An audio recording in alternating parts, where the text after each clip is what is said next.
오늘 우리 성경 말씀 사도행전 15장 36절부터 우리 41절에 있는 말씀 함께 보십시다. 사도행전 15장 36절부터 우리 41절입니다. 며칠 후에 바울이 바나바더러 말하되 우리가 주의 말씀을 전한 각 성으로 다시 가서 형제들이 어떠한가 방문하자 하고 바나바는 마가라 하는 요한도 데리고 가고자 하나 바울은 밤빌리아에서 자기를 떠나 함께 일하러 가지 아니한 자를 데리고 가는 것이 옳지 않다 하여 서로 심히 다투어 피차 갈라서니 바나바는 마가를 데리고 배 타고 구브로로 가고 바울은 신라를 택한 후에 형제들에게 주의 은혜의 부탁함을 받고 떠나 수리아와 길리기아로 다니며 교회들을 견고하게 하니라. 아멘.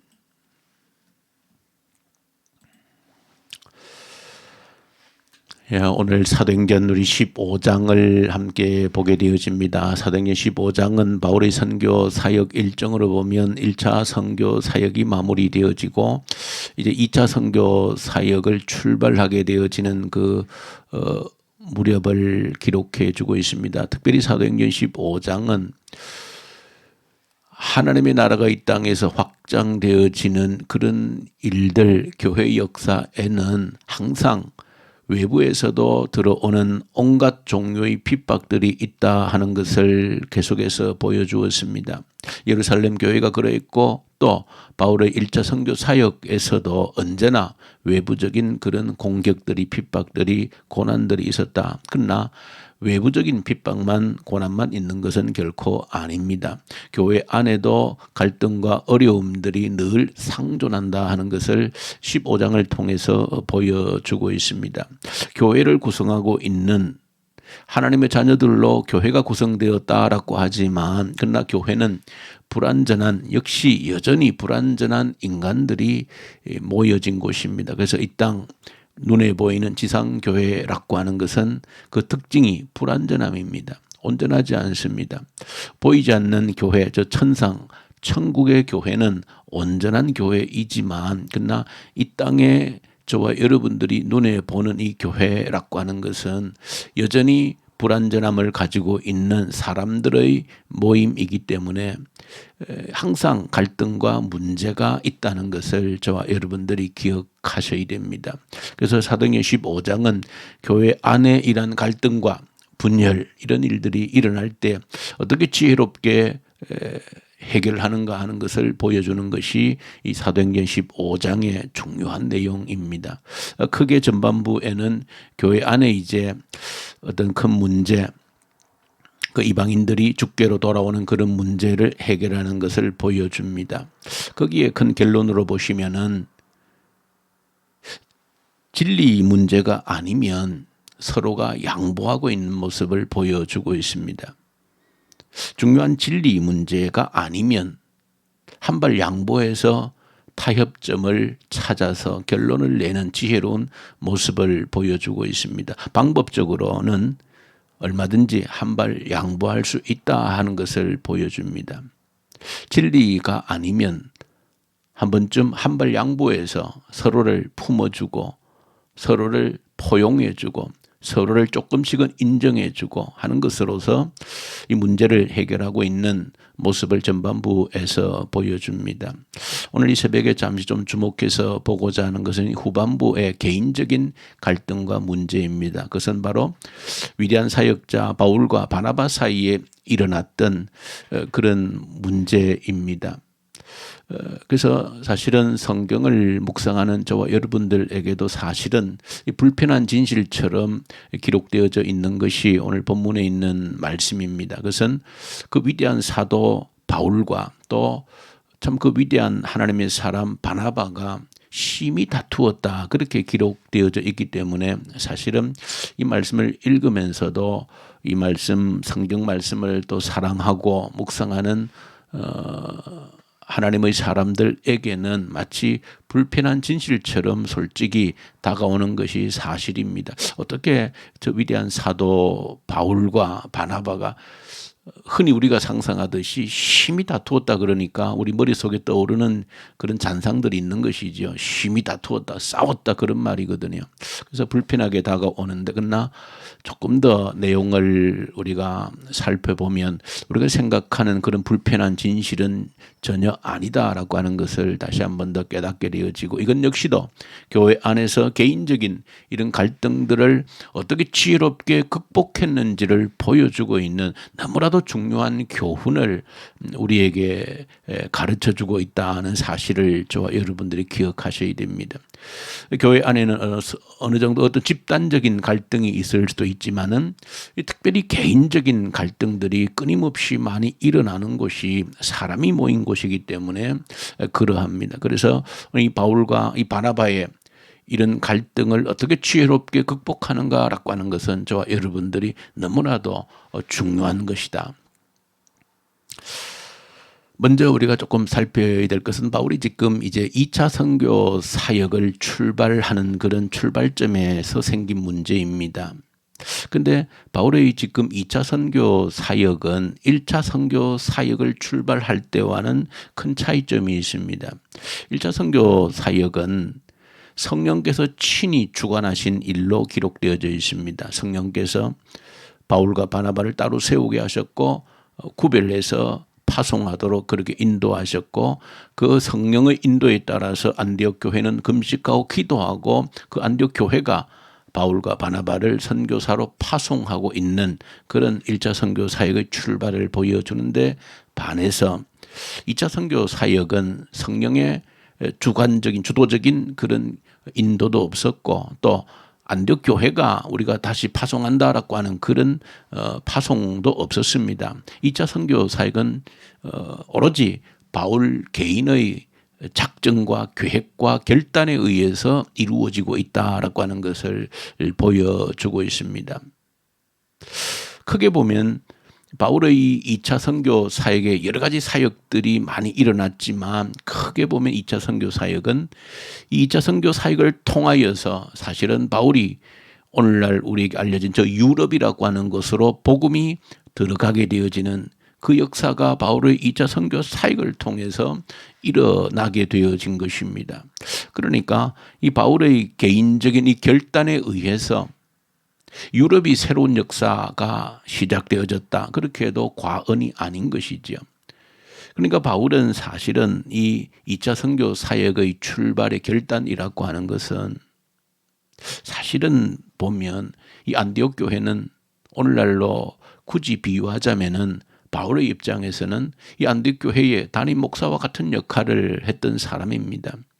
그러니까 1차 선교 사역의 그 어려운 목숨을 건 그런, 그야말로 목숨을 걸지 않고는 할 수 없었던 그런 사역을 감당하고 돌아와서 이제는 얼마든지 안디옥 교회에서 좀 안정을 가지고 평안하게 충분히 목회할 수 있는 그런 장소가 바로 안디옥 교회입니다. 그런데 바울이 다시 이 선교지를 가고자 한 것은 그 안정된 사역지를 떠나서 스스로 자신의 권리를 포기하고 그 선교 사역지로 가기로 결단했다는 것이고, 그리고 굳이 하지 않아도 될 그 위험한 일을 내가 하겠다라고 다시 찾아간 결단이 2차 선교 사역의 이 출발입니다. 자신이 누릴 수 있는 것을 포기했고 하지 않아도 되는 것을 결단했던 그 일이 2차 선교 사역의 출발이었다는 것입니다. 개인의 사심이나 욕심이 없었다라고 하는 것이지요.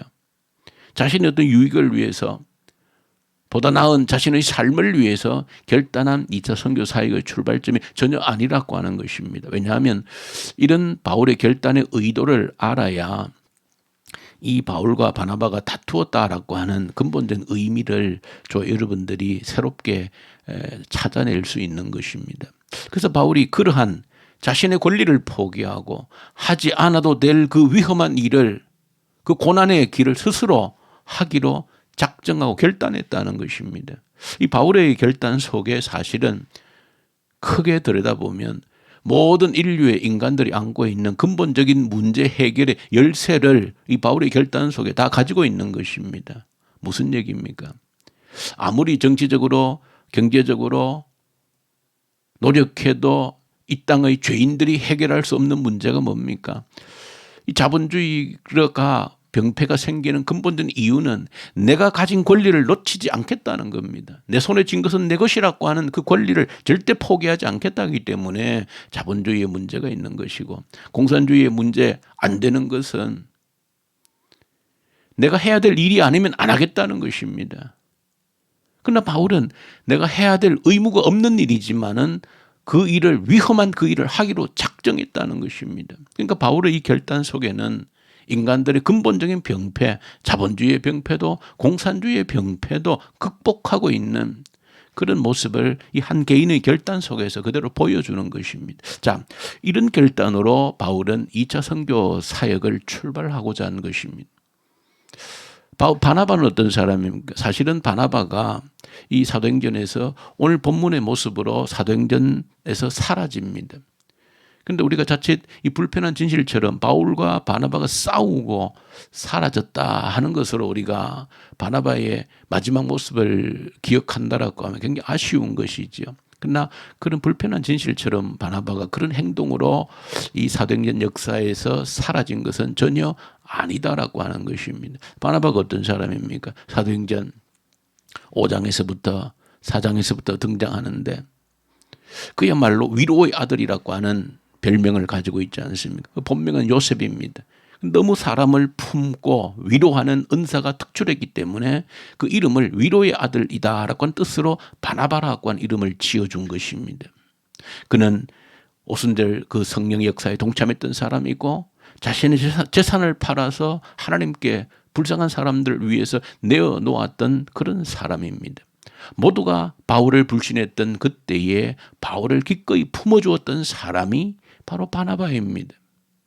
그리고 안디옥 교회에 파송되었을 때에도 그 교회의 규모를 보고 당장에 바울을 직접 찾아가서 청빙해서 같이 동역했던 사람이 바로 이 바나바입니다. 그러니까 바울을 잊게 한 사람이 바나바인 것이죠. 자, 그런 바나바가 이제 1차 선교사역을 함께 다녀와서 지금 2차 선교사를 출발하면서 무슨 문제로 이 바울이 이제 다시 한 번 더 우리가 섬겼던 곳으로 가서 이제 사역을 다시 한 번 더 하자라는 제안했을 때의 문제가 이 마가 요한이라고 하는 젊은이를 데리고 가는 문제로 바울과 갈등이 생겼다라고 되어져 있습니다. 서로 맞지 않은 겁니다. 그러니까 마가 요한이 1차 선교 사역에 동행했다가 사실은 이 마가 요한이 되돌아와 버린 겁니다. 그 터키 남부 안탈리아 해안가에 도착했을 때에 겁을 먹고 구체적인 이유가 기록되어져 있지는 않지만 되돌아가 버린 겁니다. 여기에 바울은 굉장히 마음이 상했던 것으로 보여집니다. 물론 개인적으로는 마가 요한은 바나바의 조카로 그렇게 알려져 있습니다. 그런데 이제 마가는 마가 요한을 데리고 가자 했고 바울은 안 된다라고 한 것으로 인해서 의견 충돌이 생긴 겁니다. 그 사실을 오늘 본문에서는 두 사람이 심히 피차 다투었다 그렇게 기록한 겁니다. 그것이 우리에게 참 불편한 진실로 다가온 것입니다. 그런데 본문을 보시면 말씀드렸던 것처럼 바울의 그런 결단, 자신의 권리를 포기하고 하지 않아야 될 일을 위해서 생명을 던지는 그 결단을 한 바울이 이 의견이 달랐다라고 할 때 개인적인 욕심이나 개인적인 어떤 야망을 위해서 바나바와 의견이 충돌한 것이 아니고 또 바나바의 그런 성품으로 볼 때에 개인적인 내 친척이기 때문에 내 조카이기 때문에 내가 반드시 품고 가야 되겠다 그런 정도 위인이 아니라는 것이죠. 바나바는 그 근본 성품이 사람을 품어주는 사람입니다. 실패자를 품어주는 것이 바나바의 근본 이 은사입니다. 그래서 바울이 존재하게 된 것이죠. 실패자를 품어주는 바나바가 있었기 때문에. 그러니까 바나바는 친척이어서가 아니라 한번 실패했지만은 다시 한번 기회를 주자는 것이 바나바의 근본 성품인 겁니다. 그래서 충돌한 것입니다. 그런데 다투었다라고 하는 이 단어는 우리가 다시 한번 더 생각해 보아야 될 단어인데 성경에 딱 2번 기록되어져 있습니다. 히브리서 10장 24절에 서로 피차 돌아보아 사랑과 선행을 격려하며 그런 단어가 있는데 히브리서 10장 24절에 격려했다. 서로 돌아보아 사랑과 선행을 서로 격려했다. 그 격려하다는 단어가 오늘 다투었다는 단어와 똑같은 단어입니다. 그러니까 굳이 이 단어를 싸웠다, 다투었다 단어 대신에 서로 격려했다는 단어로 보면 문맥상으로 훨씬 더 정확한 뜻이 되어지는 겁니다. 서로의 욕심과 어떤 개인의 아집과 자신의 유익을 위해서 의견이 대립된 것이 아니고 자신의 은사에 따라서 이건 아니다라고 판단을 한 것입니다. 그랬을 때에 끝까지 다투었다는 것이 아니고 서로의 뜻을 존중해서 격려해 주었다는 겁니다. 바울은 바나바의 그 뜻을 격려해 주었고 바나바는 바울의 그 뜻을 서로 격려해 주고 서로의 자신의 길로 사역의 길로 나아갔다는 것을 보여주고 있다. 그것이 이 바나바가 걸어온 길, 바울이 걸어온 길, 2차 선교 사역을 결단했던 그 모습을 볼 때 정확한 내용이라고 하는 것입니다. 이처럼 문제가 생겼을 때에도 어떻게 지혜롭게 극복하고 있는지를 보여주고 있는 것입니다. 끝까지 자기 주장을 하는 것이 아니라 상대방의 뜻을 존중해 주는 것으로서 격려해 주는 것으로서 그러므로 말미암아서 이후에 사실은 바나바의 결단이 틀리지 않았다는 것을 사실은 성경이 보여줍니다. 왜? 마가 요한은 이후에 변화되어서 베드로의 동력자가 되어지고 베드로 후서를 직접 베드로를 대신해서 대피라는 일까지 이후에 바울에게도 정말 보고 싶다라고 하는 그런 관계가 회복되어지는 그래서 이 바나바가 품어주었던 그것이 아니었으면 마가 요한이 새롭게 하나님의 사람으로 돌아오는 것이 불가능했었겠죠. 그 마가 요한의 바나바의 그 마가 요한을 품어준 것이 결코 틀리지 않았다는 것입니다.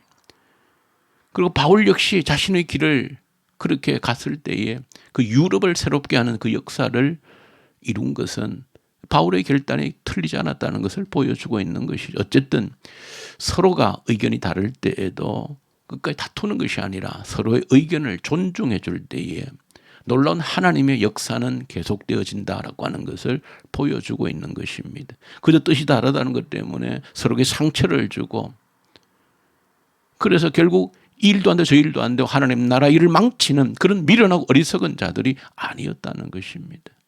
뜻이 다를 때에는 서로의 뜻을 존중해 주는 것으로서 나는 내 영역에서 너는 너의 영역에서 하나님의 일을 이루어가는 이것이 하나님 나라 역사를 만들어가는 얼마나 중요한 일인지 모습인지를 공동체 속에서 끊임없이 일어나고 있는 개인적인 갈등들을 어떻게 지혜롭게 극복했는지를 보여주고 있는 너무나도 귀한 내용이 오늘 이 바로 이 사도행전 15장에 기록되어져 있는 내용이다. 이 말씀을 저와 여러분들 기억하면서 모든 우리 관계 속에서 일어나고 있을 수 있는 그런 갈등의 이런 문제들을 하나님 나라를 위해서 어떻게 지혜롭게 극복해야 되는지를 배우고 그대로 우리의 갈등을 해결하고 주의 나라를 위해서 각자가 선하게 쓰일 수 있는 그런 길을 지혜롭게 찾을 수 있는 저와 여러분들 될 수 있기를 간절히 소망합니다. 주님 아버지 감사합니다. 갈등이 우리의 갈 길을 막지 않게 하시고 오히려 갈등으로 인하여서 하나님 나라가 확장되어지는 일에 더 존귀하게 쓰임받는 저희들이 되게 해 주시옵소서. 예수님 이름으로 기도 올려드립니다. 아멘. 하늘에 계신 우리 아버지, 아버지의 이름을 거룩하게 하시며 아버지의 나라가 오게 하시며 아버지의 뜻이 하늘에서와 같이 땅에서도 이루어지게 하소서. 오늘 우리에게 일용할 양식을 주시고 우리가 우리에게 잘못한 사람을 용서하여 준 것 같이 우리 죄를 용서하여 주시고 우리를 시험에 빠지지 않게 하시고 악에서 구하소서. 나라와 권능과 영광이 영원히 아버지의 것입니다. 아멘. 우리에게 있는 모든 갈등들을 지혜롭게 극복함으로 하나님 나라 확장에 더욱더 존귀하게 쓰임받는 길이 되게 해 주십시오. 간절히 이를 위해서 기도하고 이 나라 위해서 북한 땅을 위해서 오직 하나님을 두려워하는 자들이 이 땅을 다스리게 하시고 악한 정권이 소멸되게 하시고 이 코로나의 늪에서 허우적거리기만 하지 말게 하시고 하나님의 뜻을 찾고 구하고 우리의 믿음을 견고하게 세우는 기회가 되게 해 주십시오. 특별히 오늘 교회를 위해서 기도할 때 하프 기도를 합니다. 약속하신 성령을 우리에게 부어 주십시오. 성령을 부으셔서 놀랍게 주의 일을 부흥의 역사를 경험케 해 주십시오. 우리의 미래가 준비될 수 있도록 성령을 우리 가운데 그 약속하신 성령을 부어 주십시오. 간절히 기도하고 우리 선교사님들 동역하는 선교사님들에게 말씀과 성령으로 충만케 하시고 또 우리 환자들 긍휼히 여기시고 치유의 능력을 베푸셔서 주의 능력을 나타내시옵소서. 위에서 간절히 우리 주님께 기도로 올려드리십시다. 우리 기도하십시다.